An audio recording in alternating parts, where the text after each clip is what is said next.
Pinigilan kamakailan ng mga eksperto sa cybersecurity ang pag-hack ng mga website ng gobyerno at mga email address ng mga cyberkriminal na nakabase sa China, iniulat ng Department of Information and Communications Technology noong February 2.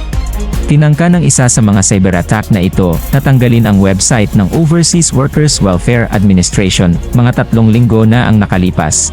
Ani DICT Undersecretary for the Connectivity, Cybersecurity and Upskilling, Jeffrey Yanbi. Batay sa kanilang investigasyon, sinabi ni Di na ang mga hacker ay mula sa China Unicom, isang Chinese state-owned telecommunications company. Bagamat hindi pa nila maisip kung sangkot ang gobyerno ng China sa cyberattack, itinuro ni Dina, ang mga threat actor ay kumikilos mula sa loob ng teritoryo ng China.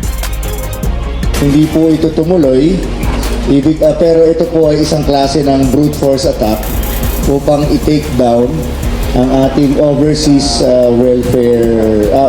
Workers Welfare Administration o OWA. We were able to detect that the attackers were coming from China Unicom. Natuklasan din ng Information Security Arm ng DICT ang mga aktibidad ng espya na naapektuhan ang Google Workspaces ng gobyerno ng Pilipinas, mga 2 linggo na ang nakalipas. Tinarget ng mga hacker ang mga email address ng mga website ni Pangulong Marcos pati na rin ang iba pang ahensya ng gobyerno. Yung website ng ating Pangulo na yung Bongbong Marcos. Naghahanap sila ng gov.ph domain pero hindi sila umatake. They were just trying to identify who logs in as administrator, paliwanag ni D. Sa loob ng Google Workspace, siyempre, merong maraming mga kliyente. Ang hinanap nila, gov.ph. So hinanap nila, gov.ph. Pero kahit nakita nila gov.ph, hindi pa rin nila inatake yun. Hinahanap nila kung sino yung naglalagin as administrator.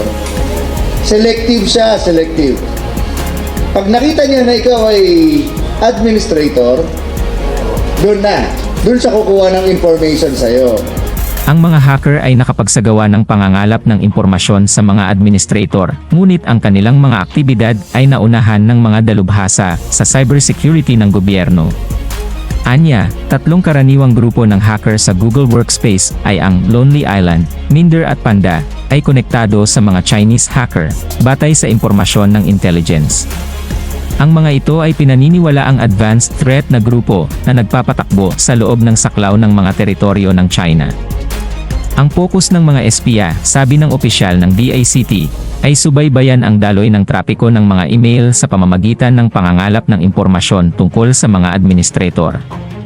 Isang opisyal ng security na hindi magpakilala ay nagsabi na sinusubaybayan nila ang China para sa mga aktibidad nito sa pag-hack sa bansa na nagtatarget sa mga ahensya ng gobyerno at maging sa mga institusyong pinansyal. Sinabi ni D na tila ginugol ng mga hacker ang kanilang mga mapagkukunan sa teknolohiya upang matrack ang kanilang mga target.